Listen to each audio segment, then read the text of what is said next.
I need a job to save my sick son. The millionaire froze. She was the spitting image of the woman he. But Ethan Walker, because that's who he was now, the billionaire real estate king whose face graced magazine covers, just stared at her like she was a ghost made flesh. What would you do if your child's life depended on facing someone from your past? Hi viewers, kindly tell us where you're watching from and what time it is. Warm welcome to the family. Enjoy the story. The security cameras captured the exact moment Maya Johnson's life changed forever. 11:47 p.m. outside Chicago's most exclusive corporate tower. Her trembling voice cut through the winter air like a knife. "Sir, please, I need a job. My son is dying."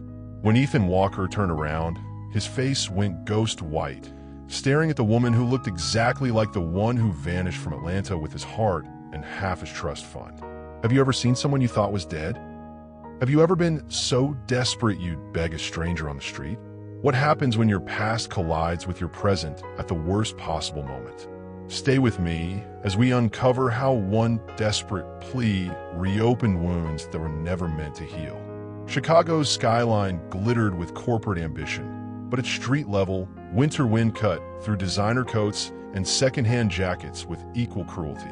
Maya clutched her worn purse against her chest, her breath forming clouds in the freezing air as she waited by the gleaming entrance of Walker Enterprises.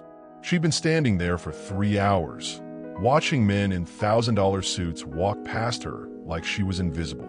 Security guards kept telling her to move along, but she couldn't.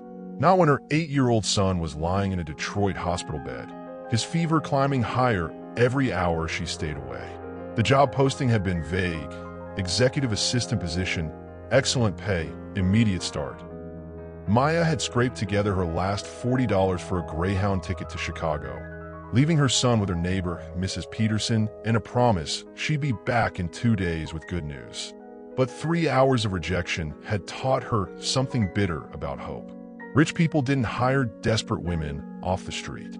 They hired polished graduates with perfect teeth and clean backgrounds. She was about to give up when a Tesla pulled up to the curb.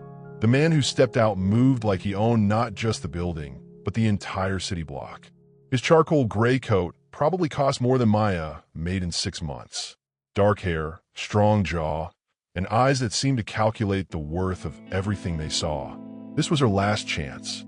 Maya stepped forward, her voice catching in her throat.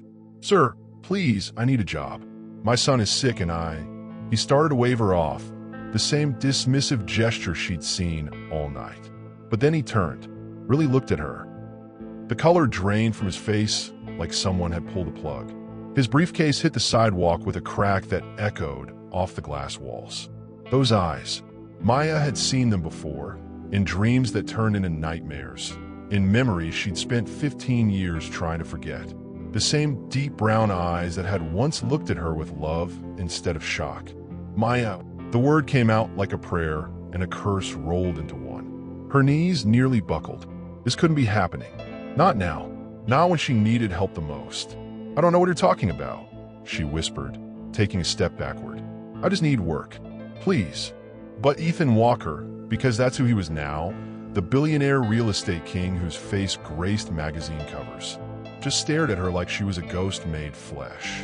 Security guards approached from both sides, their hands moving to their radios. Maya's heart hammered against her ribs. She'd come so far, risked everything, and now? Ethan raised his hand, stopping them cold. 3 words escaped his lips that would change everything. "Wait. I know you." The guards froze.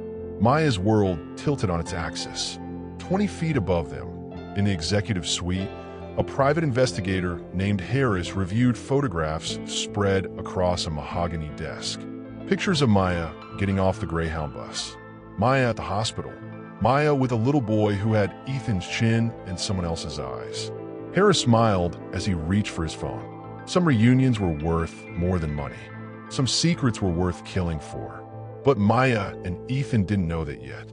All they knew was that 15 years of running had just come to a dead stop on a Chicago sidewalk, under security cameras that captured everything. Drop a heart if you've ever had to swallow your pride and ask for help. What would you do if your child's life depended on facing someone from your past. Recognition is a dangerous thing, especially when the person you're recognizing was supposed to be gone forever. Ethan's penthouse office stretched across the 42nd floor, floor-to-ceiling windows offering a god's view of Chicago. But he wasn't looking at his empire. He was studying the woman who sat across from his mahogany desk, searching her face for traces of the girl who once promised him forever. Maya perched on the edge of the leather chair like she might bolt at any second.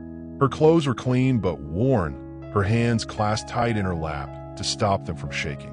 She looked older, harder around the edges, but those green eyes were exactly the same. "You have me confused with someone else," she said for the third time. "I've never been to Atlanta." Ethan leaned back, his fingers drumming against the armrest.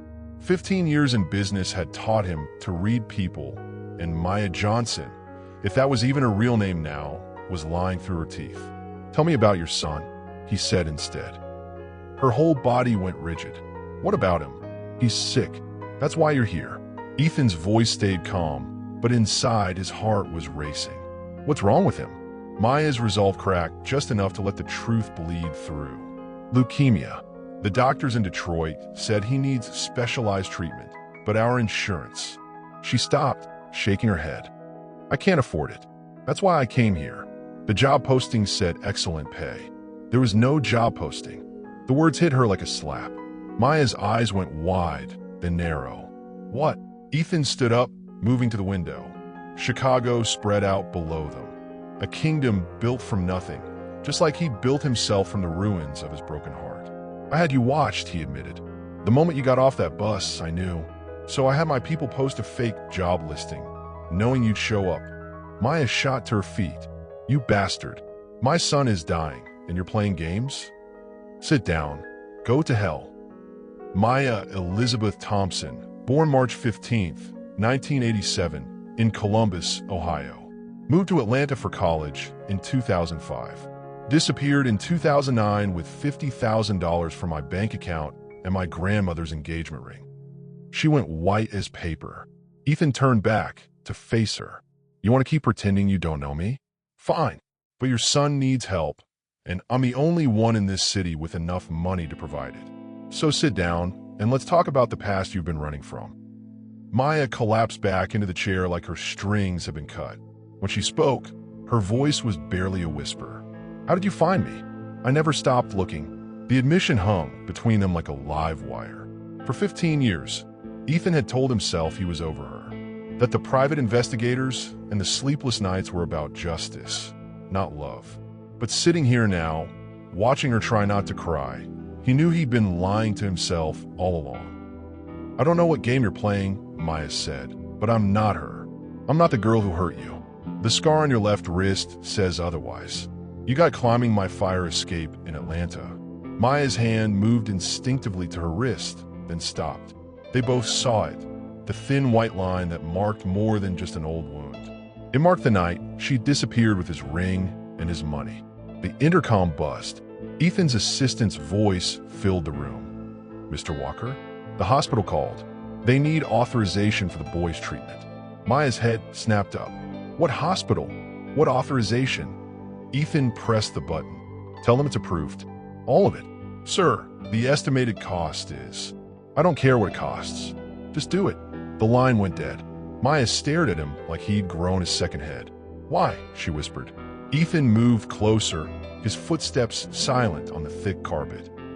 "Because 15 years ago, I loved a girl who was brave enough to climb fire escapes and smart enough to steal my heart before she stole my money. And if there's even a chance that girl had a good reason for what she did."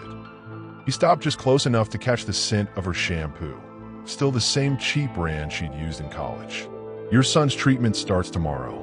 Full coverage, best doctors money can buy. No strings attached." Maya's eyes filled with tears she refused to let fall. "I can't pay you back. I'm not asking you to." "Then what do you want?" Ethan smiled, but it didn't reach his eyes. 30 days. You stay in Chicago for 30 days. Let me get to know the woman you became. And maybe, if I'm lucky, you'll tell me why the girl I love chose to break my heart instead of trusting me with hers. Have you ever run into someone from your past who completely changed your life? Someone you never thought you'd see again? Tell me about it in the comments. When she rolled up her sleeve to prove him wrong, they both saw it. The thin white line that marked more than just an old wound. It marked the night she disappeared with his ring and his money. Trust is earned in drops and lost in buckets. But what happens when you need to trust someone who already betrayed you once? The medical center's pediatric ward buzzed with controlled chaos. Beeping monitors, hurried footsteps, and the quiet desperation of parents hoping for miracles. Maya's hands trembled as she signed insurance forms with numbers that might as well have been written in blood. Mrs. Johnson, the nurse's voice cut through her anxiety. Your son's treatment plan has been approved. All of it. Someone's already covered the entire bill. Anonymous donor. Maya's pen froze halfway through her signature. She knew exactly who, and for the first time in 15 years, she wondered if she'd made the biggest mistake of her life. The hospital room smelled like disinfectant and false hope. Her son Michael lay propped against white pillows, his 8-year-old face too thin, his brown eyes too knowing for his age. He looked up when she entered, managing a smile that broke her heart. Mom, did you get the job? Maya sat on the edge of his bed, smoothing his hair back from his forehead. Something like that, baby. The doctors say you're going to get better. The best doctors in Chicago are going to take care of you. Are we going to live here now? The question hit her like a punch to the gut. Chicago meant Ethan. Chicago meant facing a past she'd spent 15 years trying to forget. But Chicago also meant Michael lived. For a while, she said, just until you're all better. A knock on the door interrupted them. Maya turned, expecting a nurse, and found Ethan filling the doorway. He'd traded his expensive suit for jeans and a sweater, but he still looked like he owned the world. I brought these. He held up a bag from the hospital gift shop. I wasn't sure what 8-year-olds like these days. Michael's eyes lit up. Are you the man who's helping me get better? Ethan moved closer, his expression softening as he looked at the boy. I'm trying to. What do you think about Chicago so far? It's really big. Bigger than Detroit. Mom says we might stay for a while. Would you like that? Michael nodded enthusiastically. Mom works really hard, but she's always worried about money. Maybe here she won't have to worry so much. Maya felt heat rise in her cheeks. She tried so hard to shield Michael from their financial struggles, but kids saw everything. Ethan pulled out a tablet from his bag. This has games on it. Educational ones, but fun too. Think you can handle it? Can I really keep it? It's yours. As Michael dove into exploring his new tablet, Ethan caught Maya's eye and jerked his head toward the door. They stepped into the hallway, out of earshot. You didn't have to do that, Maya said. Do what? Give a sick kid a toy. You know what I mean. The treatment, the bills. All of it. Ethan leaned against the wall, his arms crossed. Let me ask you something. If you saw a stranger's child dying and you had the power to save that child, would you walk away? That's different. Ow. Maya struggled for an answer. Because I hurt you. I took your money and disappeared. You have every right to hate me. Maybe I do. His voice was quiet, dangerous. But that boy in there didn't hurt anyone. And whatever happened between us 15 years ago, whatever reasons you had for running, that innocent kid doesn't deserve to suffer for it. The words hit home harder than Maya expected. She'd been so focused on her own guilt, her own fear, that she'd almost forgotten the most important thing, Michael's life. 30 days, Ethan continued. That's all I'm asking. 30 days for you to let me help your son, and maybe 30 days for you to explain why you left. And if I can't, if the truth is worse than you imagine. Ethan's smile was sharp as a blade. Then at least your son will be healthy enough to run away with you again. The cruelty of it made her flinch. But underneath the hurt, Maya heard something else, hope. Hope that maybe, just maybe, she could make him understand. Where would we stay? I can't afford. I have a house in Lincoln Park. Guest wing. You and Michael can have your own space. That's too much. Maya. He stepped closer, close enough that she could see the gold flecks in his brown eyes. I'm not the broke college kid you left behind. I can afford to help a sick child and his mother. The question is, can you afford to let pride kill your son? The words were brutal, but they were true. Maya had been running on pride and fear for so long. She'd forgotten what it felt like to accept help without shame. Okay, she whispered. 30 days. Ethan nodded, all business again. I'll have a car pick you up from your hotel. Be ready by 8 tomorrow morning. Why are you really doing this? Maya asked as he turned to leave. He paused, his hand on the door frame. Because 15 years ago, I loved a girl who was too proud to ask for help when she needed it most. Maybe if I'd been paying better attention, she wouldn't have felt like stealing was her only option. The admission hung in the air between them. Then he was gone, leaving Maya alone with her thoughts and the sound of her son's laughter echoing from the hospital room. When someone from your past suddenly reappears, do you believe in second chances or do you protect your heart? What would you choose? The nurse's words echoed in the corridor. Someone's already covered the entire bill, anonymous donor. Maya knew exactly who, and for the first time in 15 years, she wondered if she'd made the biggest mistake of her life. Working for your ex-lover is complicated. Working for the ex-lover you robbed is a whole different level of dangerous. The conference room fell silent when Maya entered. 20 suits and one woman in a department store blazer that somehow commanded more respect than their combined designer wear. She moved with the confidence of someone who'd fought for every opportunity, and it showed in the way she held the room's attention. Gentlemen, this is Maya Johnson, my new executive assistant. Ethan announced, his voice giving nothing away. She'll be coordinating the Lincoln Park project. Maya felt their eyes assessing her, weighing her worth. She'd dealt with judgment her whole life, for being young, for being poor, for being a single mother. But this felt different. These men looked at her like they were solving a puzzle, trying to figure out how a woman like her had landed in their exclusive circle. Ms. Johnson, said a silver-haired man at the far end of the table. What's your background in real estate? I don't have one, Maya replied honestly, but I have experience in getting things done when failure isn't an option. A few chuckles rippled around the room. Not mocking, but interested. The Lincoln Park project is worth $200 million, another man said. Are you sure you're qualified to coordinate something of that magnitude? Maya felt her spine straighten. With respect, sir, I've been coordinating my son's medical care across 3 hospitals, 2 insurance companies, and 4 different specialists for the past 2 years. I think I can handle your project. The room went quiet again, but this time it felt different. Respectful. Ethan's mouth twitched with what might have been a smile. Maya will have full access to project files and my calendar. Any questions for her go through me first. The meeting continued, but Maya could feel the shift in energy. These men had accepted her, not because of her credentials, but because Ethan Walker had claimed her as his own. The power in that realization was both thrilling and terrifying.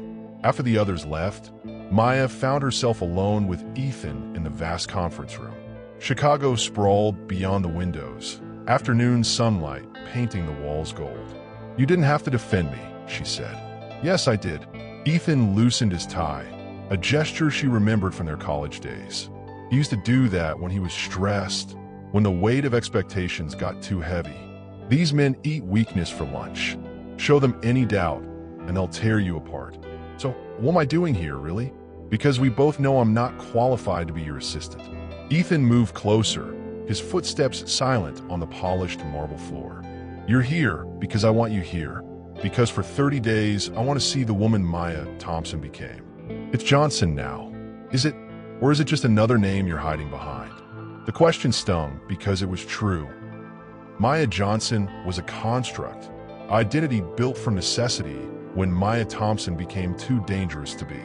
You don't know anything about my life, she said. Then tell me. He stopped just close enough that she could smell his cologne.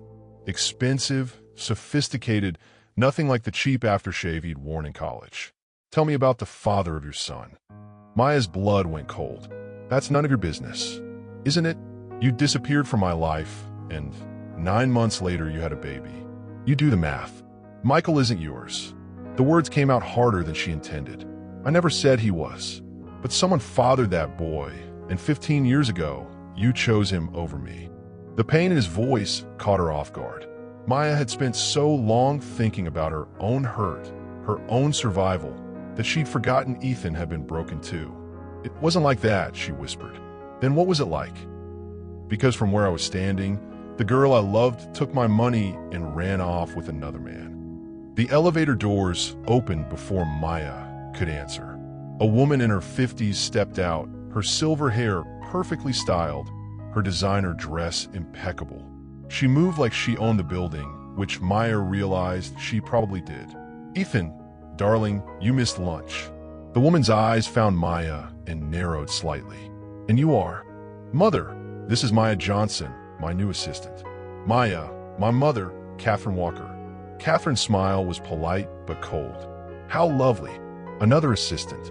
"Tell me, dear, how long do you expect to last?" The question was a blade wrapped in silk. Maya felt Ethan tense beside her.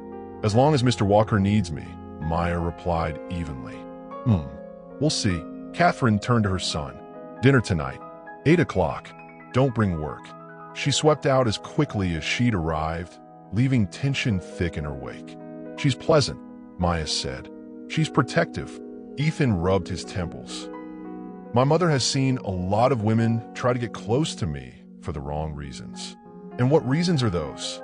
His eyes met hers, dark and unreadable. "Money, power, the Walker name. Which one am I here for? You tell me." The challenge hung between them like a live wire. Maya wanted to tell him the truth, that she was here because her son was dying, because 15 years ago she'd made choices that haunted her every day, because seeing him again had awakened feelings she'd buried so deep she'd forgotten they existed. Instead, she said, "I need to check on Michael." She was halfway to the elevator when Ethan's voice stopped her. "Maya." She turned back. The emergency stop button on the elevator between the 40th and 41st floor sticks sometimes. "Just so you know." Heat flooded her cheeks as she realized what he was implying. The elevator rides to his office, the long looks, the way he'd been finding reasons to touch her hand when passing documents. She wasn't imagining it. "Good to know," she managed. "Have you ever had to work closely with someone who knew all your secrets? Someone who could ruin you with a word?" Drop your thoughts below. When the elevator doors closed, trapping them alone between floors, the emergency stop button seemed to press itself. Neither moved to restart it. Some walls are built to keep people out. Others are built to keep the truth in. Rain hammered against the office windows as Maya stood looking out at the storm, her reflection ghost-like in the glass. The private investigator's report lay scattered across Ethan's desk. Photographs, financial records, and 15 years of questions finally getting answers. She could feel him behind her, reading over the documents that laid her life bare. Every choice, every sacrifice, every lie she'd told to survive. Detroit General Hospital, 2009, Ethan read aloud. Emergency surgery for Marcus Thompson, age 16. Cost, $47,000. Patient, your brother. Maya's shoulders tensed, but she didn't turn around. The same brother who died in a car accident 3 years later, Ethan continued. The same brother whose medical bills match exactly the amount you stole from me. The word stole hit her like a physical blow. Maya pressed her forehead against the cold glass, her breath fogging the window. "You want the truth?" she whispered. "Here's your truth. My baby brother was dying, and I was 18 years old with no money, no insurance, and no way to save him. The doctor said he needed surgery immediately or he'd die on the table." Thunder crashed overhead, matching the storm building in her chest. "I came to you that night. Remember? I knocked on your apartment door at 2 in the morning, crying, begging you to help me. And you know what you said?" Ethan's voice was quiet. "I said we'd figure out together." "No." Maya spun around, her eyes blazing. "You said you'd loan me the money." "Loan? Like I was some business deal instead of the girl you claim to love. Like you couldn't trust me enough to just help without strings attached. So you took it without asking." "I took it because my brother was dying, and I was 18 and scared, and I thought you'd understand later. I thought when you realized it was life or death, you'd forgive me." "I would have," Ethan said simply. "If you'd stayed, if you'd explained." Maya laughed, but there was no humor in it. "Stay and watch you realize I wasn't worth $47,000. Stay and become the poor girl you had to rescue. I had too much pride for that." "Breathe." Ethan shook his head. Your pride cost us 15 years. My pride kept me from becoming your charity case. You think that's what you would have been?" The pain in his voice made her flinch. Maya had spent so long justifying her choices. She'd forgotten how they must have looked from his side. "I was 18, Ethan. I was scared and desperate, and I made a choice I thought would save my brother's life. When he died anyway," her voice broke. "When he died anyway, I realized I destroyed the best thing in my life for nothing." Ethan moved closer, his footsteps muffled by the thick carpet. "Why didn't you come back? After he died, why didn't you come home?" "Because I was pregnant." The words hung in the air like a confession. Ethan went very still. "Pregnant," he repeated. 3 months along when Marcus died. I was alone, broke, and carrying another man's child. You think I was going to show up on your doorstep like that?" "Who was he?" Maya closed her eyes. "Someone who made me feel less alone. Someone who disappeared the moment I told him about the baby." "What was his name?" The question came out sharp, dangerous. Maya recognized that tone. It was the voice of a man who'd built an empire on never backing down from a fight. "It doesn't matter. He's gone. Everything matters." Ethan was close enough now that she could feel the heat radiating from his body. "His name, Maya. Marcus Reed." Ethan went white. "Reed? As in Reed Development?" Maya's heart stopped. "You know him?" "Know him?" Ethan's laugh was harsh. "He's my biggest competitor. Has been for 10 years. Every project I bid on, he bids against. Every deal I want, he wants." The pieces clicked into place like a puzzle Maya didn't want to solve. "That's not. It can't be a coincidence." "No," Ethan agreed. "It's not." The implications hit her like a freight train. Marcus Reed, the man who'd seduced her when she was vulnerable, who'd fathered her son and disappeared. He'd been using her all along, getting close to her to get information about Ethan. And she'd been too young and heartbroken to see it. "He played me," she whispered. "All along, he was playing me." Ethan's hands found her shoulders, his touch gentle despite the storm raging between them. "Maya, my son." Her voice cracked. "Michael is his son. What does that make me? What does that make my boy?" "It makes you a survivor," Ethan said fiercely. "It makes you a woman who's been fighting for 15 years to protect her child. And it makes Michael an innocent kid who deserves better than the man who fathered him." Maya looked up at him, seeing past the successful businessman to the boy she'd fallen in love with in college. "I'm sorry," she whispered. "I'm so sorry for all of it. I know. Do you hate me?" Ethan's thumb traced across her cheekbone, wiping away a tear she didn't realize had fallen. "I've tried to. God knows I've tried." The admission broke something open in her chest.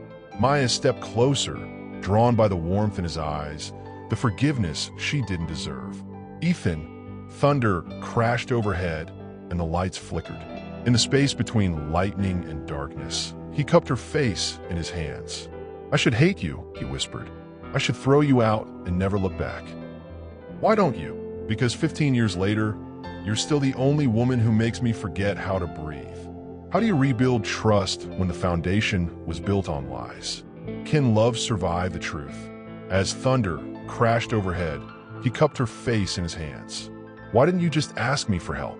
The kiss that followed tasted like 15 years of longing and regret. Some reunions happen in boardrooms. Others happen in bedrooms where the past meets the present and sets the future on fire.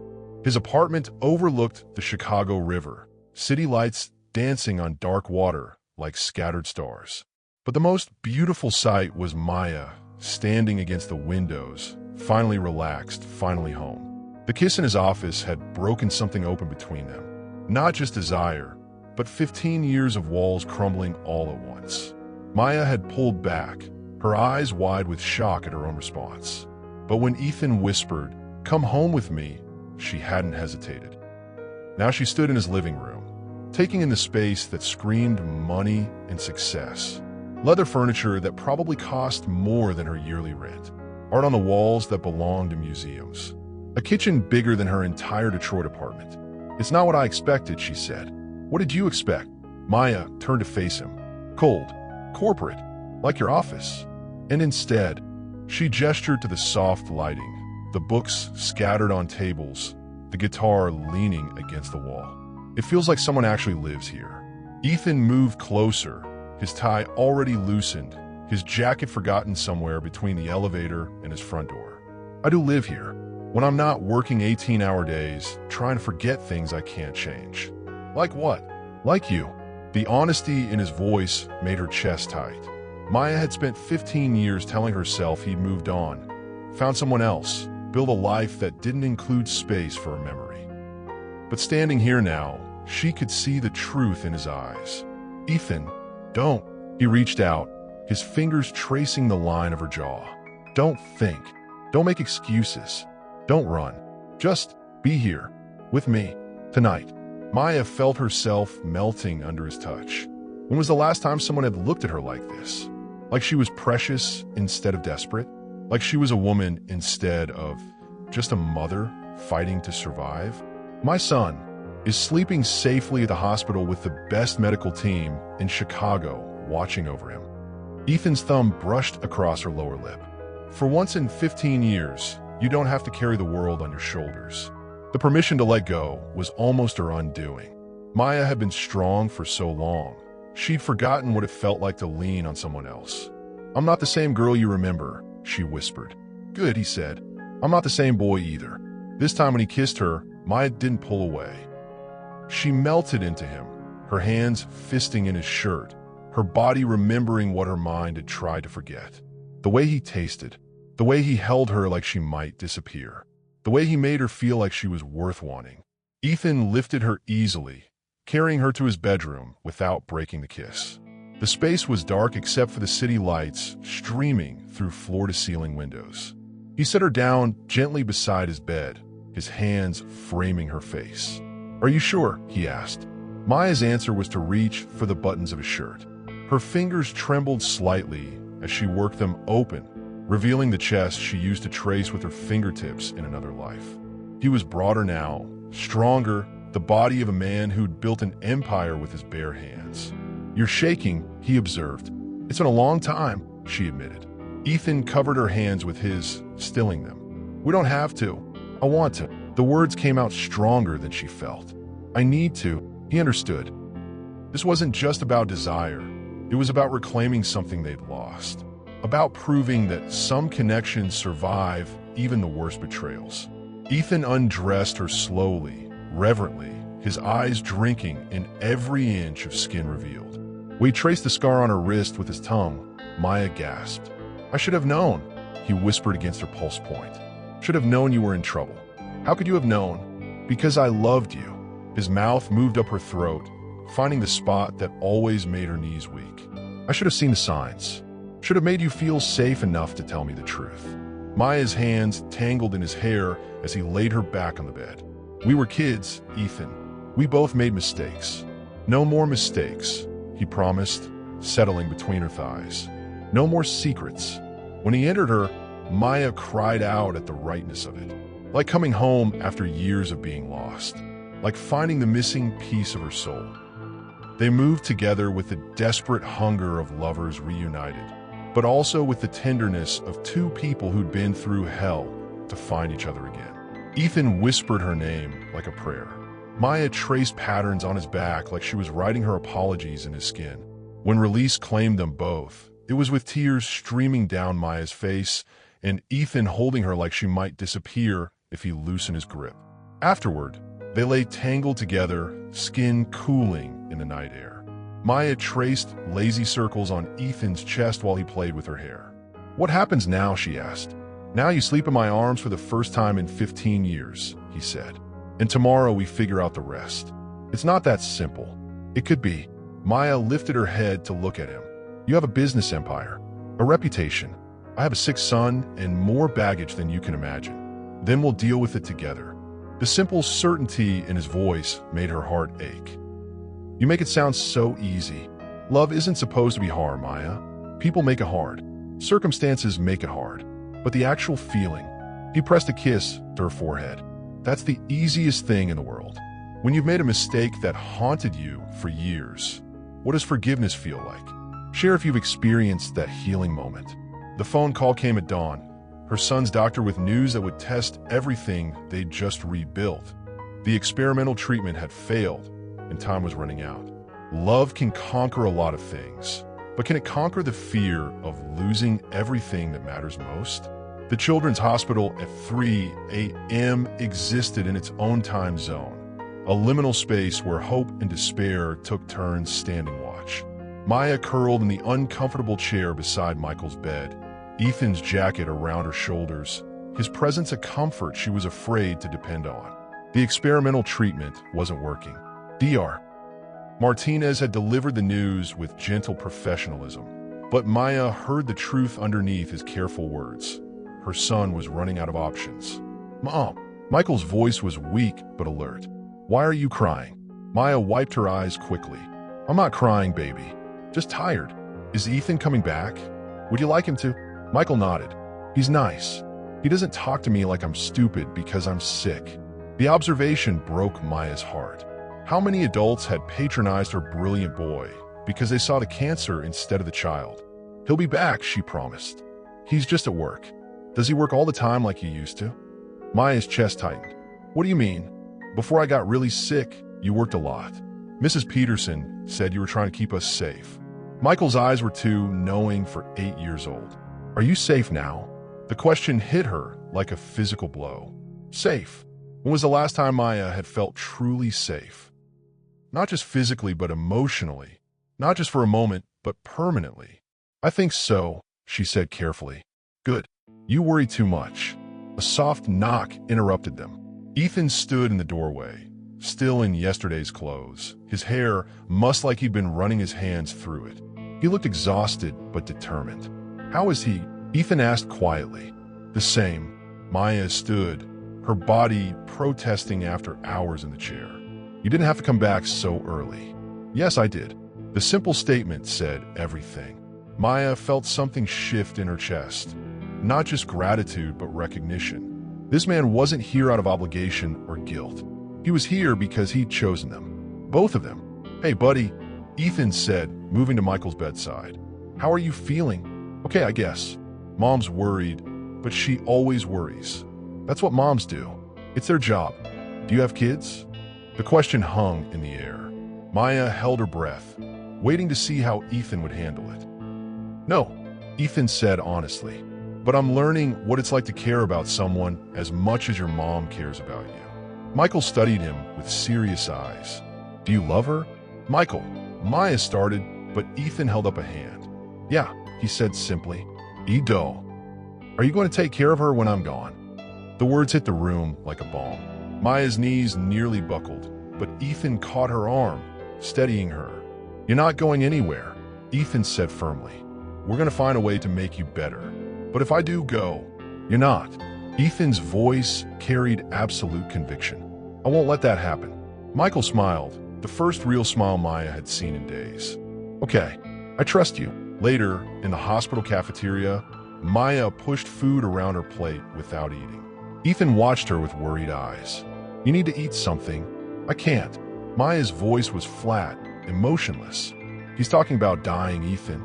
My 8-year-old son is making plans for when he's dead. Kids are more resilient than we think. They process things differently. Don't. Maya's fork clattered against her plate. Don't give me platitudes about how kids handle things. My son is dying, and all the positive thinking in the world won't change that. Ethan reached across the table, covering her hand with his. I'm not giving up on him. Maybe you should. The words tasted like ash in her mouth. Maybe we all should. Maya, I'm serious. She pulled her hand away. You've done enough. More than enough. But this isn't your problem to solve. Ethan's eyes flashed. Like hell it isn't. He's not your son. No, he's not. But you are. He stopped, the words hanging between them. I'm what? You're mine, he said quietly. You always were, even when you were gone. And he's part of you, which makes him part of me. Maya felt tears threaten again. That's not how it works. That's exactly how it works. Family isn't just biology, Maya. Family is choice. And I'm choosing you. Both of you. The conviction in his voice made her chest tight. What if it's not enough? What if love can't fix this? Then we'll face it together. Ethan stood, moving around the table to pull her into his arms. But we don't give up. Not on him. Not on us. Not on any of it. Maya buried her face against his chest, breathing in his familiar scent. For a moment, she let herself believe that love really could conquer everything. The moment shattered when his phone rang. Ethan answered with visible reluctance. "Walker, what? Are you sure?" "No, don't do anything yet. I'll be right there." He hung up, his face grim. "What is it?" Maya asked. "Someone's been asking questions about you. About Michael. About why I'm suddenly interested in a single mother from Detroit." Fear crept up Maya's spine. "Who? I don't know yet. But whoever it is, they've been thorough. They know about Atlanta. They know about Marcus Reed. And they know you're here. How do you balance love for a partner with love for your children? When you're a parent, can anything else come first?" The specialist from Johns Hopkins had flown in to deliver the news personally. "There's one option left, but it's experimental, expensive, and there are no guarantees." The cost? $2 million. 3 weeks had passed since Marcus's arrest, but the legal wheels moved slowly. Even with federal charges pending against him, his lawyers had managed to keep the custody case alive through legal technicalities and procedural delays. Maya clutched Ethan's hand as they climbed the marble steps, camera flashes exploding around them like lightning. The questions came fast and brutal. "Ms. Johnson, is it true you stole money from Mr. Walker 15 years ago? Mr. Walker, how long have you known Michael was your son? Maya, are you only with Ethan for his money?" Ethan's jaw tightened with each question, but Maya held her head high. She'd learned something important in the past few weeks. The truth was a powerful weapon, but only if you weren't afraid to use it. At the top of the steps, she turned to face the crowd of reporters. "I'll make this simple," Maya said, her voice carrying across the chaos. 15 years ago, I was an 18-year-old girl whose brother was dying. I made a desperate choice to save his life, and I hurt someone I loved in the process. Today, I'm a mother fighting to protect her son from a man who tried to use him as a pawn in money laundering schemes. The crowd went quiet, sensing a story bigger than they'd expected. I'm not perfect. I've made mistakes, but I've spent 8 years putting my child first, working 3 jobs, and never asking for handouts. If loving someone enough to sacrifice everything makes me unfit to be a mother, then I guess you'll have to judge for yourselves. She turned and walked into the courthouse without another word, leaving the media scrambling to process what they'd just heard.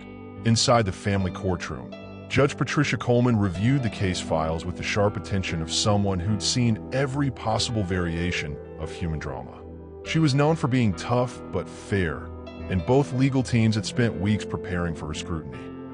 "Your Honor," Marcus's lawyer began, "despite recent allegations against my client, the fundamental issue remains unchanged. Ms. Johnson has been living under a false identity for 15 years, has a history of theft, and has only recently connected with Mr. Walker. We believe the child's best interests are served by staying with his mother," Ethan's lawyer interrupted. "Ms. Johnson may have made mistakes as a teenager, but she's spent 8 years being the only parent Michael has known. Mr. Reed, meanwhile, faces federal charges for using this very child as a cover for criminal activity." Judge Coleman held up a hand for silence. "I've read the files. I've reviewed the evidence. And I've spoken with the child in chambers." Maya's heart stopped. "You spoke with Michael?" Standard procedure in custody cases involving children old enough to express preferences. The judge's expression softened slightly. "He's a remarkable boy. Intelligent, articulate, and very clear about what he wants. Which is," Maya whispered, "to stay with his mother and the man he calls his real dad." Relief flooded through Maya like a physical force. She felt Ethan's hand squeeze hers, felt tears she'd been holding back for weeks finally break free. But Judge Coleman wasn't finished. "However, I'm also concerned about the media attention this case has generated. The child has been through enough without becoming a public spectacle." She looked directly at Maya and Ethan. "I'm ordering a 6-month supervised custody arrangement. Michael stays with Ms. Johnson, but with regular check-ins from family services. During this time, I expect to see evidence of stability, proper medical care, and a healthy home environment." "What about Mr. Reed's parental rights?" his lawyer pressed. "Mr. Reed's rights are terminated effective immediately, pinning the outcome of his criminal trial. Judge Coleman's voice was ice cold. DNA evidence proves he's not the biological father, and his use of child support payments as part of a money laundering scheme disqualifies him from any parental consideration. Maya felt the weight of 8 years of fear finally lift from her shoulders. Michael was safe. They were safe. As they left the courthouse, Ethan pulled her into an alcove away from the cameras. "We did it," he said, his voice rough with emotion. "We did it," Maya agreed. "There's something else." Ethan reached into his jacket pocket, pulling out a small velvet box. "I was going to wait until tonight, but..." "Ethan, I know it's complicated. I know we have a lot to figure out. But I also know I don't want to spend another day without you and Michael in my life permanently."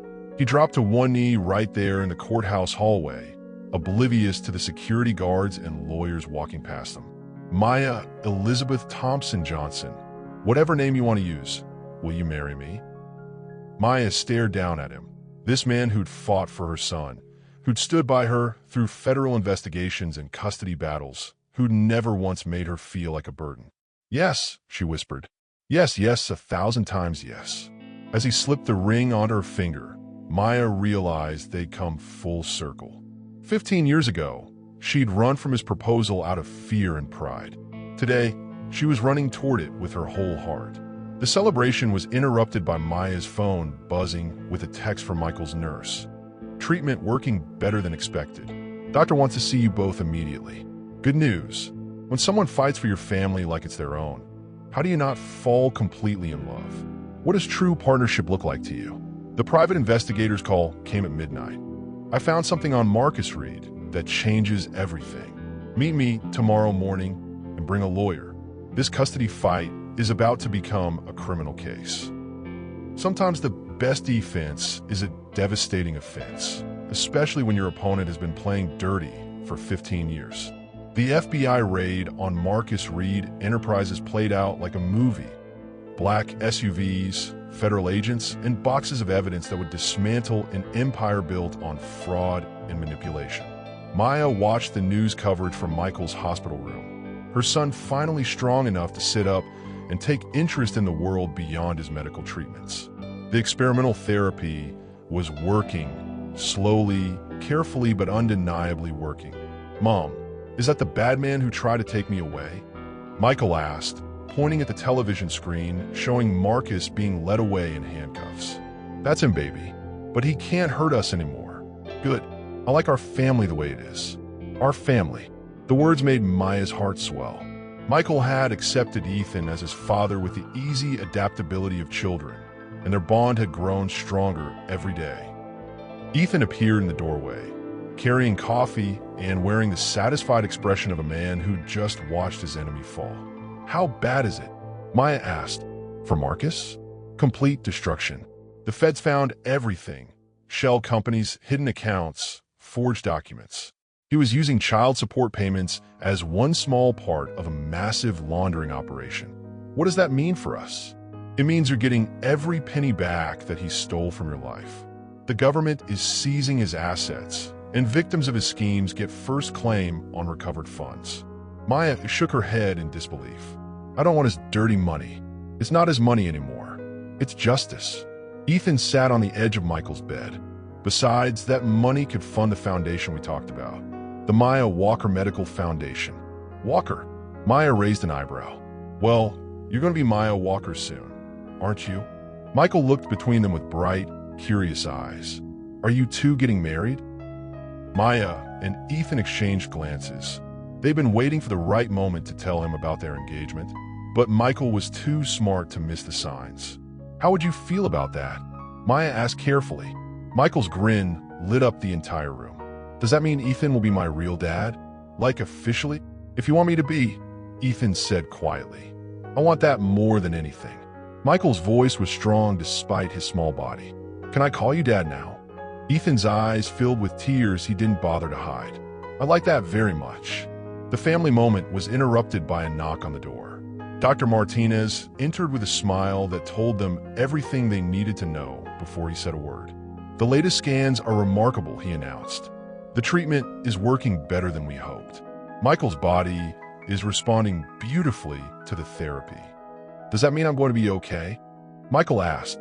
It means you're going to be more than okay. You're going to be completely healthy. Maya felt her knees go weak with relief.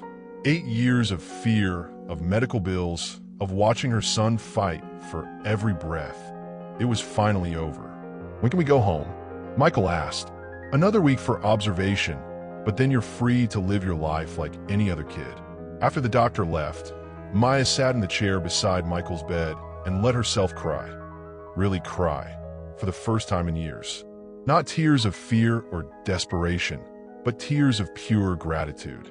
Hey, Ethan said softly, kneeling beside her chair. What's wrong? Nothing's wrong. Everything's right.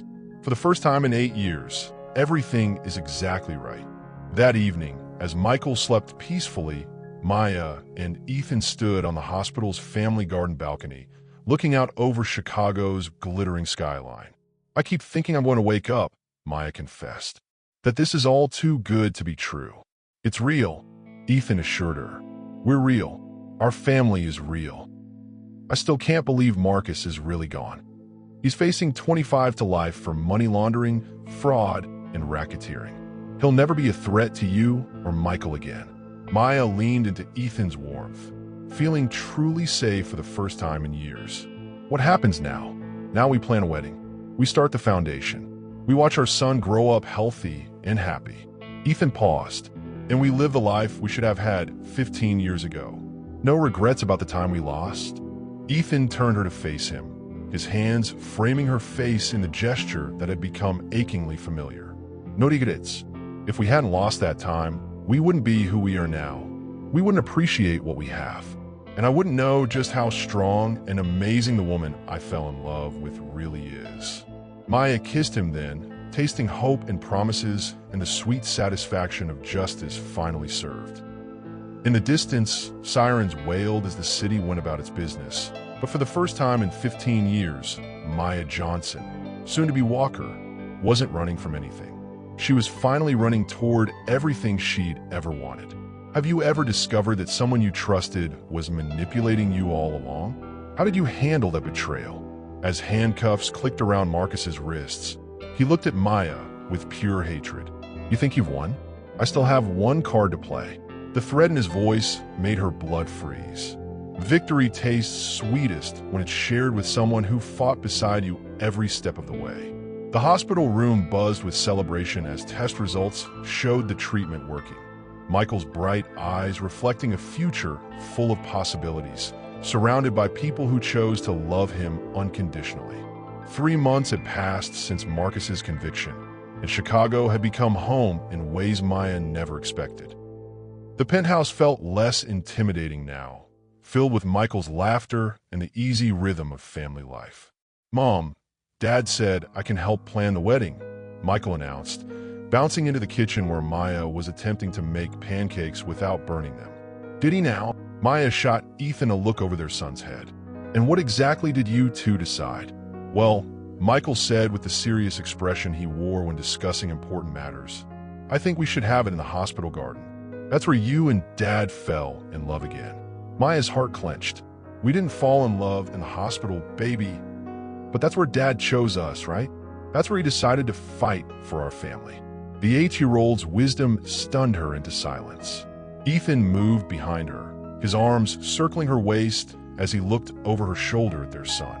You're absolutely right, Ethan said. That is where I chose you both. Where I realized I'd rather fight for love than live without it. So we can have a wedding there. Maya and Ethan exchanged glances. A hospital garden wedding wasn't exactly traditional, but their love story had never been conventional. If that's what you want, Maya agreed. Michael's cheer was interrupted by the doorbell. Maya wasn't expecting visitors, but Ethan's smile suggested he was. I may have invited someone over, he admitted. Maya opened the door to find Catherine Walker standing in the hallway, but this version looked different from the cold woman she'd met months ago.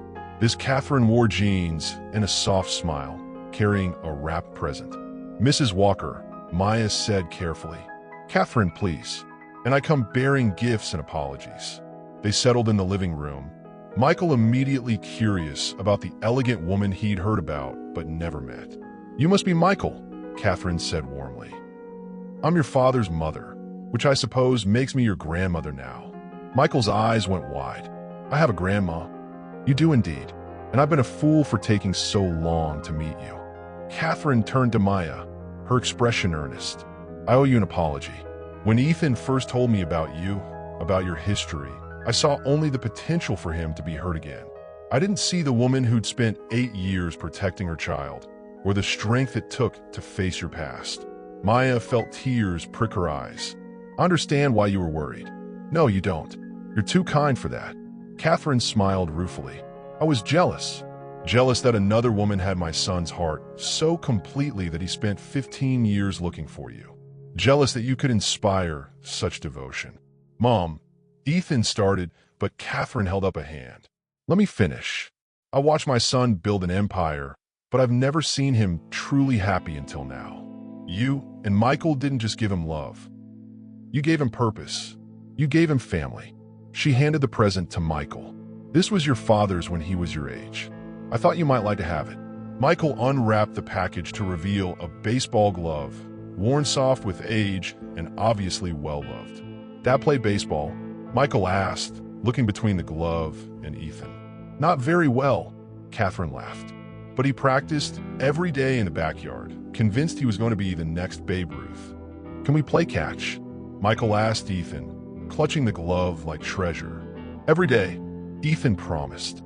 "As soon as you're strong enough." "I'm strong enough now." And he was. The transformation in Michael over the past months had been remarkable. Color in his cheeks, energy in his voice, hope in his eyes. He was becoming the boy Maya had always known he could be if given the chance. Later that evening, after Catherine had left and Michael was asleep, Maya and Ethan sat in their bedroom planning the wedding. "Hospital garden, really?" Ethan teased. "It's what he wants. And honestly, it feels right. That place represents everything we've overcome. The foundation will be ready to announce by then," Ethan said. "The Maya Walker Medical Foundation for Children's Cancer Research and Family Support.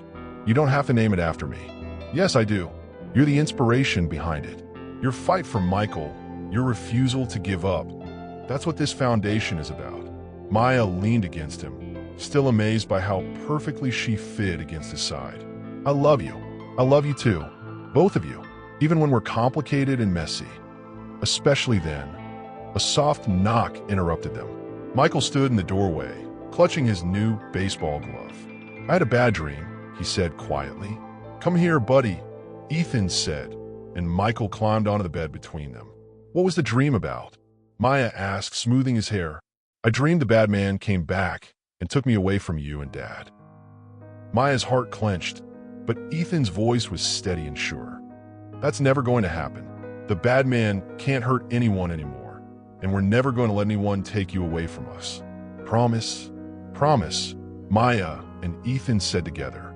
Michael snuggled between them, the baseball glove still in his arms. "Can I sleep here tonight?"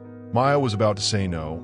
They'd worked hard to get him sleeping in his own room, but Ethan spoke first. "Tonight, you can sleep wherever makes you feel safe." As Michael drifted off between them, Maya marveled at the picture they made. A family forged not by blood alone, but by choice, by fighting for each other, by refusing to give up on love even when it seemed impossible. What does a happy ending look like to you? Is it the big gestures or the quiet moments that matter most? 1 year later, as Maya stood before the mirror in their bedroom, she smiled at the secret she was about to share, the pregnancy test in her hand showing 2 pink lines. Some stories end with happily ever after. Others end with happily ever beginning. The foundation's ribbon-cutting ceremony drew crowds to the new medical center, the Maya Walker Children's Treatment Facility, where desperate parents would never have to beg for help because someone understood their pain. Maya stood at the podium where she once begged for help, now offering it to others.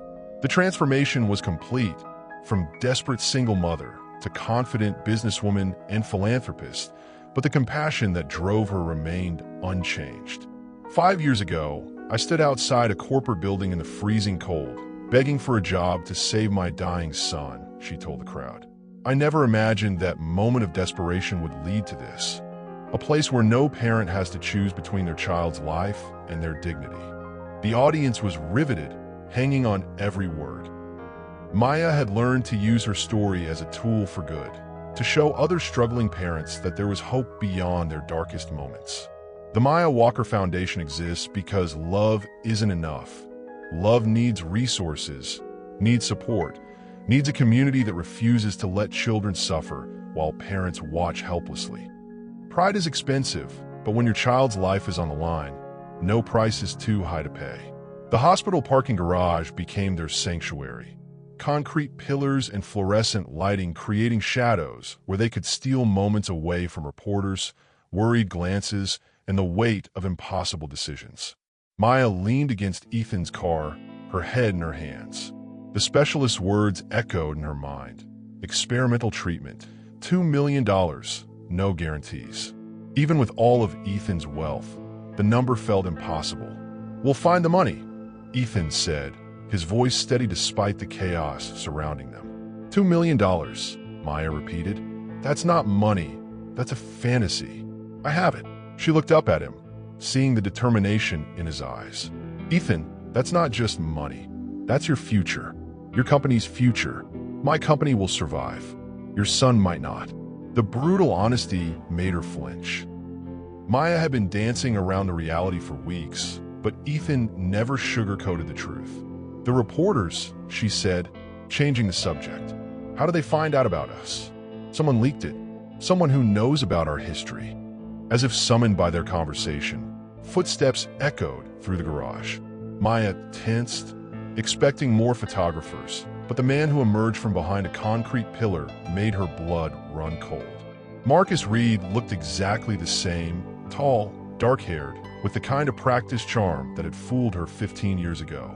He wore his wealth like armor, his designer suit immaculate despite the underground setting. Maya. His voice was smooth as silk and twice as dangerous. You look good.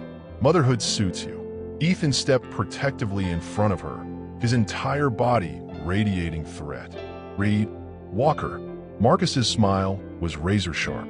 Fancy meeting you here, though I suppose it makes sense, given the circumstances. What do you want? Maya asked, finding her voice.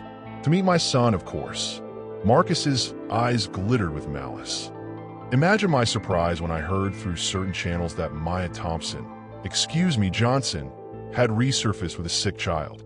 A child who, according to hospital records, is 8 years old. Born 9 months after our encounter. Maya's heart hammered against her ribs. You walked away. You said you wanted nothing to do with us. I was young and stupid, but I'm older now, wiser, and significantly wealthier. Marcus pulled out his phone, showing her a bank statement. Wealthy enough to afford experimental treatments for sick children. He's not your son, Ethan said coldly. Not in any way that matters. Genetics would disagree. Marcus pocketed his phone. I've already filed preliminary custody papers. Amazing how quickly courts move when you have the right connections. Maya felt the world tilt beneath her feet. You can't. You abandoned us. I made a mistake.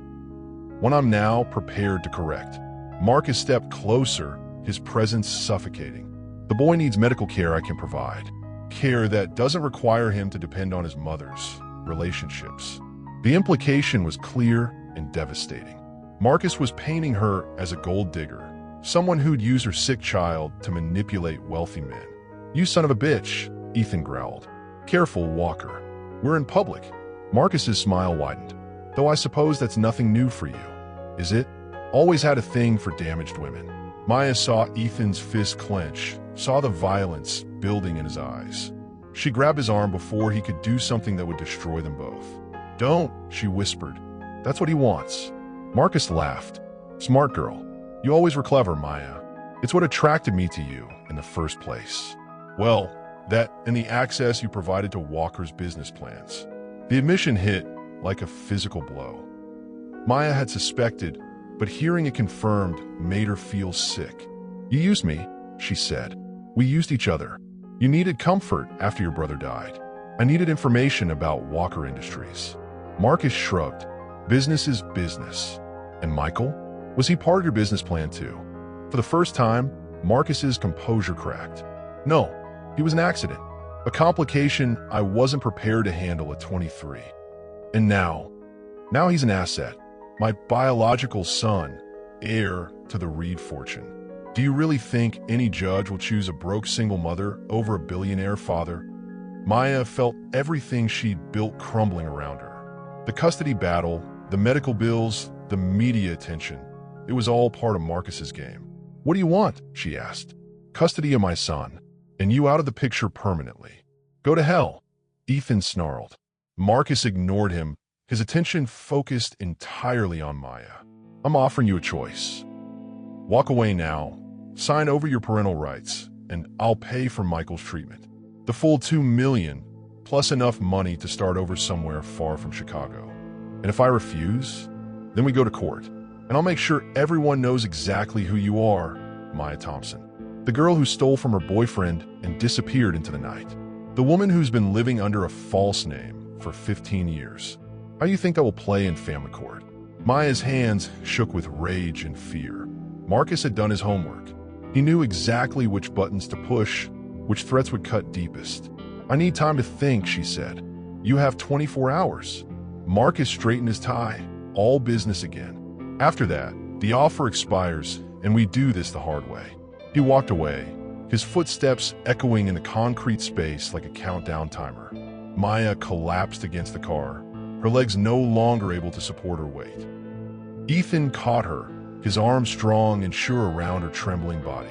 We'll fight him, he said fiercely. We'll fight him and win. With what? He's right about everything. My name, my past, the theft, it's all true. What judges would give custody to someone like me over someone like him? Someone who sees the truth. That you're a mother who's spent 8 years sacrificing everything for a child. That you're not the scared girl who made desperate choices. You're a woman who's fought every single day to build a life worth living. Maya wanted to believe him, but 15 years of running had taught her that sometimes love wasn't enough. Sometimes the bad guys really did win. When someone fights for your family like it's their own, how do you not fall completely in love? What does true partnership look like to you? As handcuffs clicked around Marcus's wrists, he looked at Maya with pure hatred. You think you've won? I still have one card to play. The threat in his voice made her blood freeze. Every family has secrets, but some secrets can destroy the very foundation you're trying to build.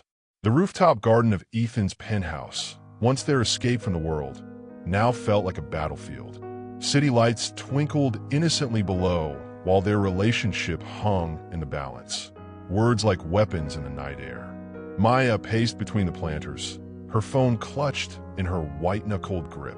The call from her lawyer had come an hour ago, delivering news that changed everything.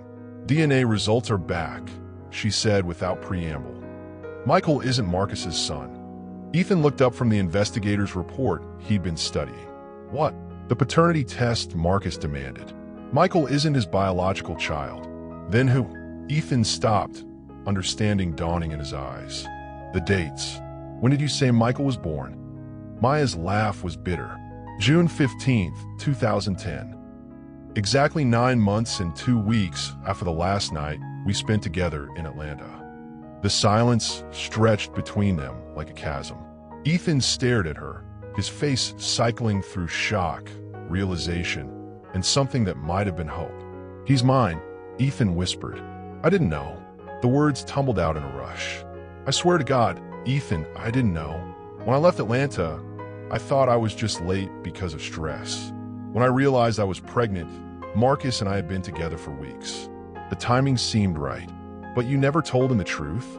I never knew the truth. Maya stopped pacing, her eyes bright with unshed tears. Until today, I believe Michael was Marcus's son.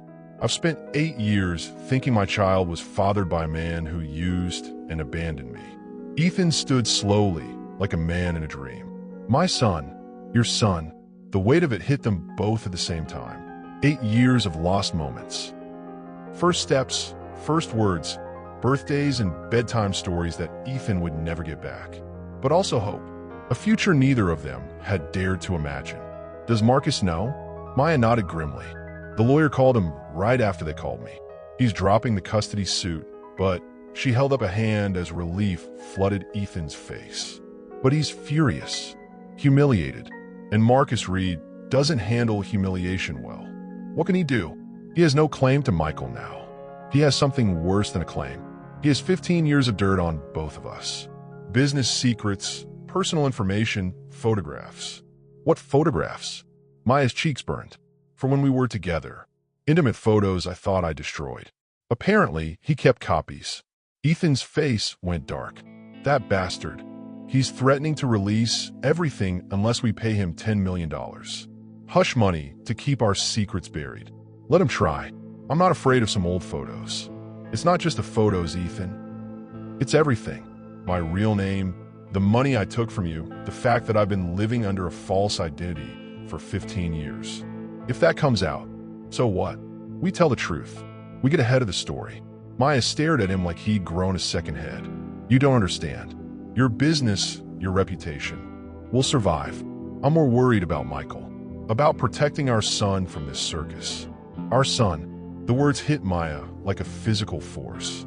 For 8 years, she'd been the only parent Michael knew. The idea of sharing the responsibility, of not carrying the weight alone, was both terrifying and liberating. He doesn't know, she said quietly. About Marcus not being his father. About you. We'll tell him together. When he's stronger. When this mess with Marcus is resolved. And if Marcus follows through on his threats. Ethan moved closer, his hands finding her shoulders. Then we weather the storm. Together. As a family. The word family hung between them, precious and fragile. Maya had dreamed of this moment. Ethan learning the truth, accepting Michael, choosing them both. But she'd never imagined it would come wrapped in blackmail and threats. I'm scared, she admitted. Of Marcus. Of this. Of us. Of what happens when a fairy tale meets reality. Ethan pulled her closer, his forehead resting against hers. This isn't a fairy tale, Maya. Fairy tales don't include sick children and custody battles and men like Marcus Reed. This is real life. Messy, complicated, beautiful real life. What if I mess it up again? What if I run when things get hard? Then I'll find you. I'll always find you. The promise was a vow, sealed with a kiss that tasted like hope and determination. Maya let herself believe, just for a moment, that love really could conquer everything. Their phones rang simultaneously, different ringtones, but the same urgent energy. Maya answered first, her face going pale as she listened. What is it? Ethan asked, ending his own call. Hospital. Michael's fever spiked. They're taking him into emergency surgery. They ran for the elevator, the penthouse garden forgotten, Marcus's threats suddenly seeming insignificant compared to the possibility of losing their son.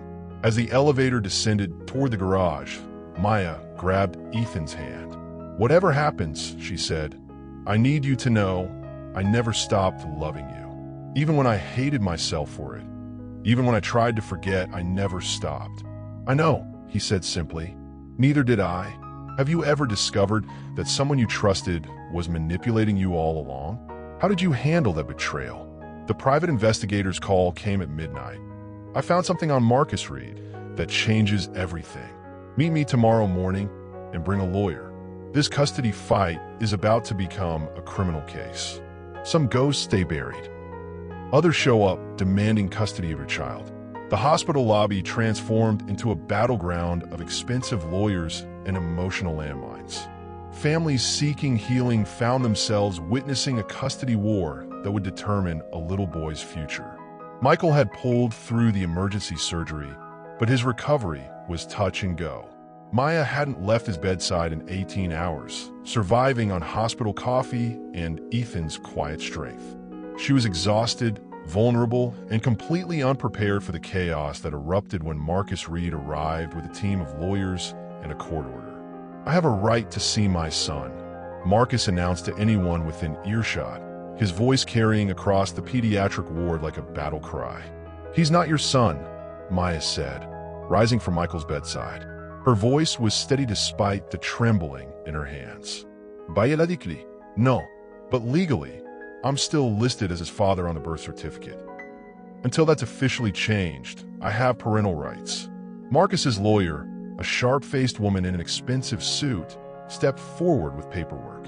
Mr. Reed is requesting immediate visitation rights and a full custody evaluation. Maya felt the walls closing in. Even though the DNA test proved Marcus wasn't Michael's biological father, the legal system moved slowly. Bureaucracy didn't care about truth, it cared about documents. "Over my dead body," Ethan said, appearing at Maya's shoulder like an avenging angel. "Ah, the real father arrives," Marcus smiled coldly. "Tell me, Walker, how does it feel to discover you have an 8-year-old son you've never met? Must be quite a shock." "The only shock is that you're still trying to claim a child who isn't yours." "Isn't mine?" Marcus's laugh was sharp. "I've been sending child support for 8 years. I have financial records proving my commitment to this boy's welfare." Maya's blood went cold. "What support?" "I never received a penny from you. Check your bank records more carefully, my dear. The monthly deposits to your account in Detroit. The anonymous payments that kept your lights on when you couldn't make ends meet." The truth hit Maya like a physical blow. The mysterious deposits she'd received sporadically over the years. Small amounts that she'd assumed were clerical errors or charity from unknown sources. They'd been from Marcus. "You've been watching us," she whispered. "Protecting my investment. Making sure my son." Marcus caught himself, his mask slipping for just a moment. "Making sure the boy I believed to be my son was cared for." "What?" Maya's voice cracked. "If you thought he was yours, why didn't you contact us directly?" "Because I wasn't ready to be a father. But I'm ready now." Michael stirred in his hospital bed, his eyes opening slowly. The voices in his room were too loud, too aggressive for a child's recovery space. "Mom!" His voice was weak but alert. "What's happening?" Maya rushed to his side, her maternal instincts overriding everything else.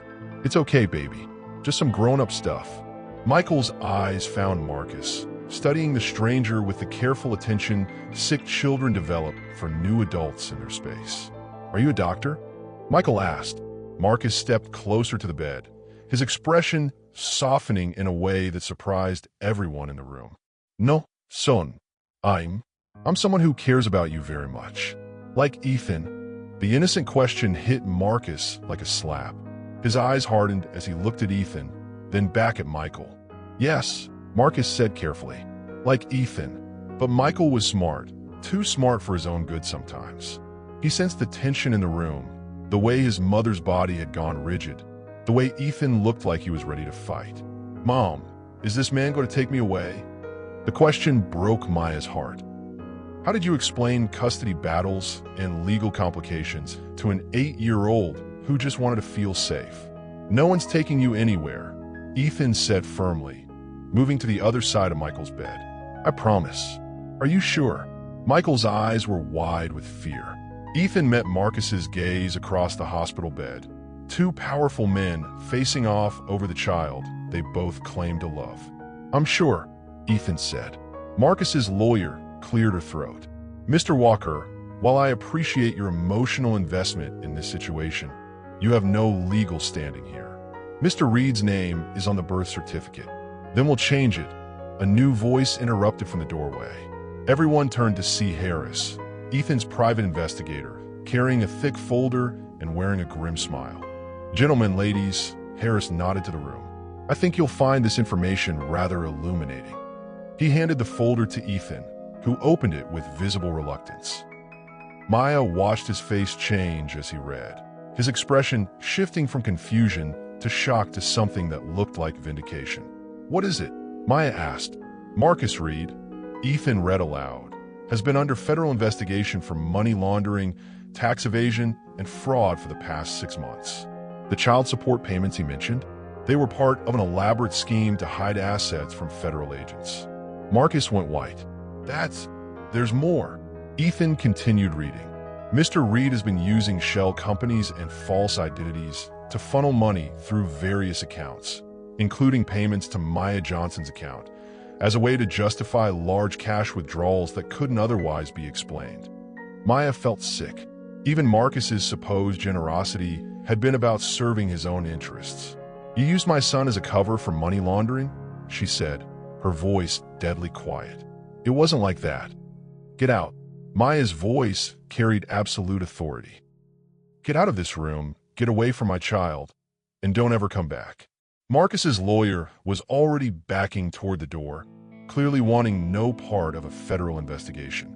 "This isn't over," Marcus said, but his voice had lost its power. "Yeah, it is," Harris said cheerfully. "Federal agents are waiting in the lobby to escort you downtown. Something about questions regarding your business practices." As Marcus was led away in handcuffs, Maya felt 15 years of fear finally lifting from her shoulders. The man who had manipulated her, used her, and tried to steal her child was finally facing consequences for his actions. What makes someone a real parent? Genetics or love? Biology or being there? Share your thoughts on family below. The judge's words echoed in the courtroom. Given the financial resources available to the biological father versus the current living situation, I'm ordering a temporary custody evaluation. Maya's worst nightmare was becoming reality. Love doesn't always win in court, but it never stops fighting outside of it. The courthouse steps swarmed with reporters, but Maya walked through them like she was parting the Red Sea. No longer the desperate woman who begged for a job, but a mother warrior fighting for her child's future. She gestured to Michael, now 13 and glowing with health, standing with Ethan near the front of the crowd. "My son is alive today, not just because of medical advances, but because someone saw our worth when we couldn't see it ourselves. Because someone chose to invest in our future instead of judging our past." Applause erupted across the gathered crowd. Families they'd helped, medical professionals, city officials, and donors who believe in their mission. After the ceremony, Maya found herself in the Foundation's family lounge, watching Michael teach younger children how to play board games while their parents met with counselors and financial advisors. "Hard to believe it's been 5 years, Ethan said, joining her by the window. "Sometimes it feels like a lifetime. Sometimes it feels like yesterday. Any regrets?" Maya smiled, her hand moving instinctively to her still flat stomach where their second child was growing. A baby they'd planned and hoped for, wanted and celebrated from the moment of conception. "Only one," she said, "which is that we wasted so much time being afraid of the truth." Ethan pulled her close, his hand covering hers on her belly. "When do we tell Michael he's going to be a big brother?" "Tonight, at dinner, as a family." The word family still made her heart skip. 5 years of marriage had only strengthened their bond, deepened their love, and expanded their definition of what family could be. They fostered 3 children over the years, providing temporary homes for kids caught in the system. Michael had embraced his role as big brother with enthusiasm, teaching younger children that families came in all shapes and sizes. "Mrs. Walker?" A voice interrupted their quiet moment. Maya turned to see a young woman, maybe 22, holding a sick toddler. Her clothes were clean but worn. Her eyes held the desperate fear Maya remembered all too well. "I heard about your foundation. My daughter, she has the same cancer your son had. The doctors say there's treatment, but our insurance..." The woman's voice broke. Maya knelt to the toddler's level, seeing herself and Michael in this mother and daughter's faces. "What's your name, sweetheart?" she asked the little girl. "Emma," the child whispered. "That's a beautiful name. Emma, my name is Maya, and this is my husband, Ethan. We're going to help you and your mommy, okay?" Maya looked up at the young mother. "What's your name?" "Sarah. Sarah Chun. I work 2 jobs, but it's not enough. Nothing's ever enough when your child is sick." "It's going to be enough now," Maya said firmly. "Our foundation covers everything: treatment, housing, food, whatever you and Emma need." Sarah's legs gave out, and she collapsed into a nearby chair, clutching her daughter. "Why? Why would you help strangers?" "Because 5 years ago, we were you. Because someone helped us when we needed it most. Because that's what love does, it multiplies." As Maya connected Sarah with their staff, she felt the familiar warmth that came with being able to turn desperation into hope. The foundation had helped over 300 families, but each one still felt personal, still mattered as much as the first. Later that evening, at dinner in their penthouse dining room, Maya and Ethan shared their news with Michael. A baby? Michael's eyes went wide. Really? Really? Maya confirmed.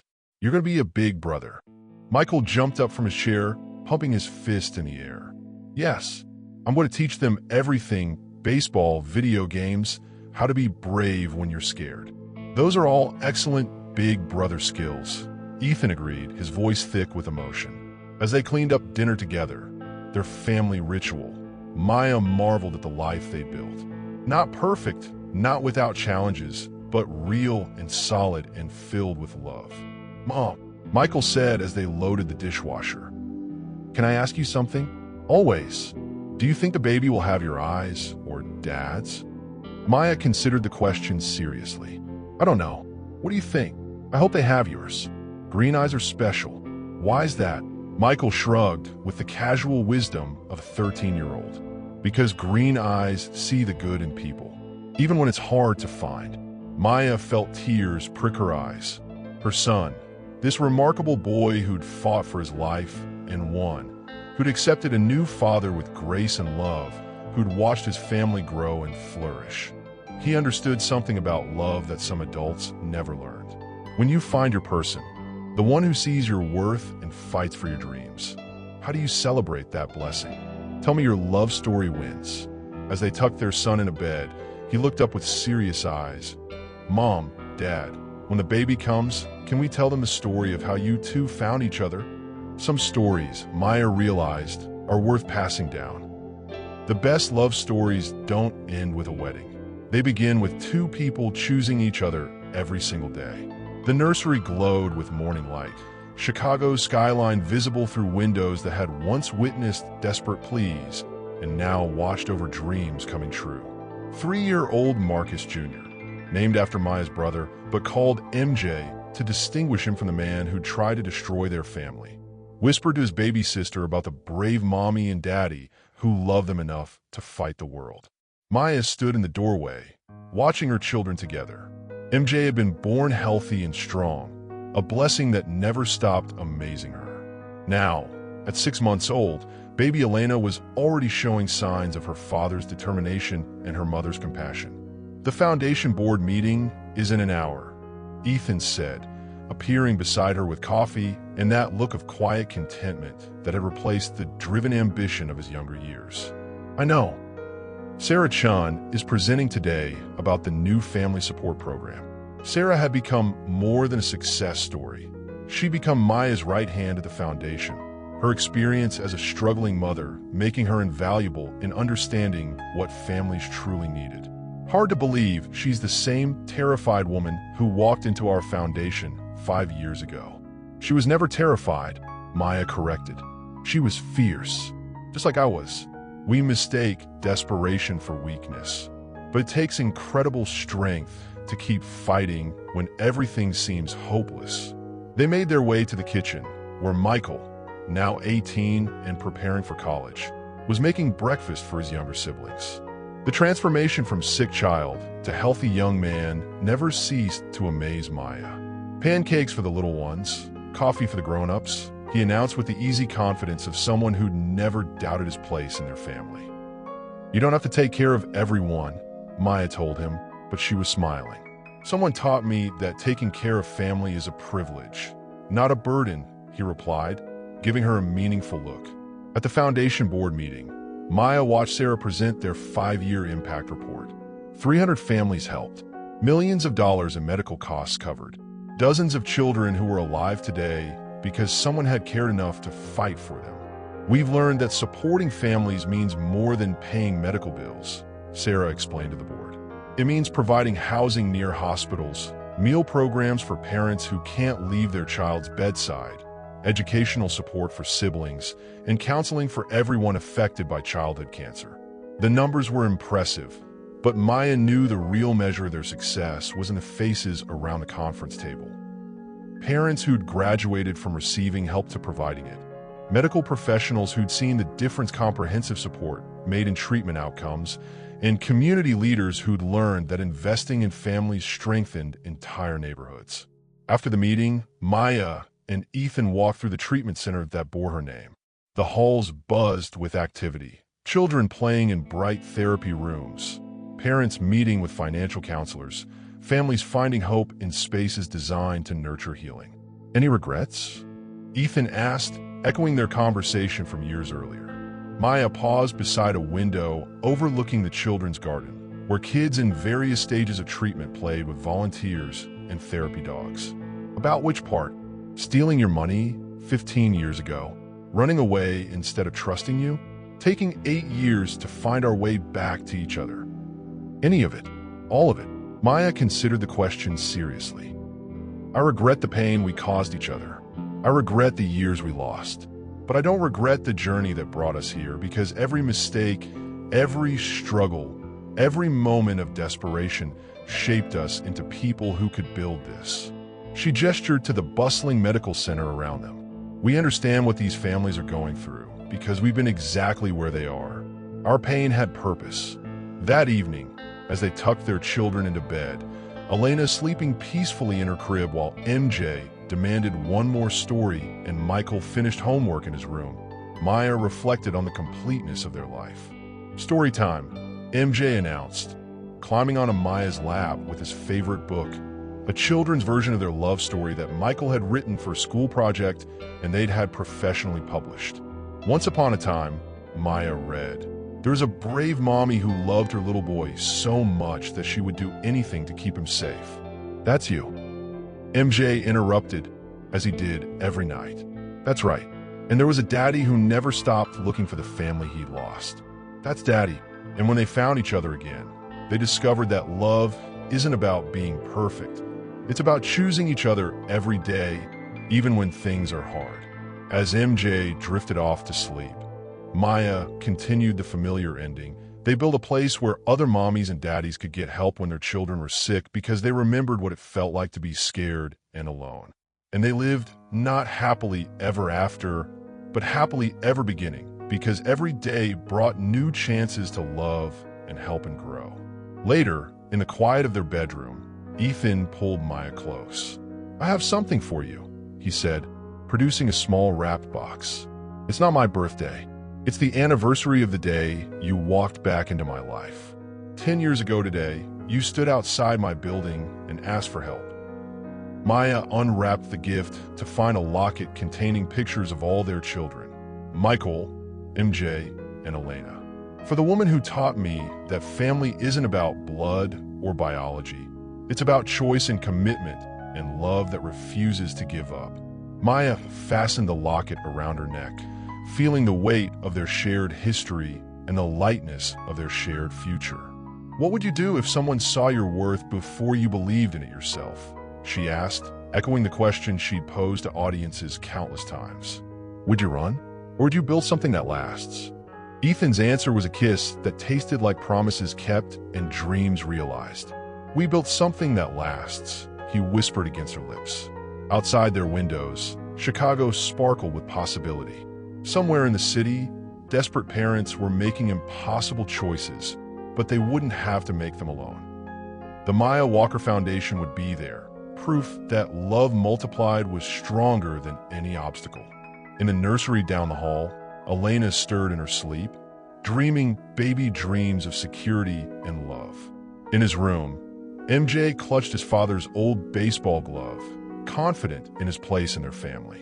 And in the room next door, Michael worked on his college application essays about overcoming adversity and the power of chosen family.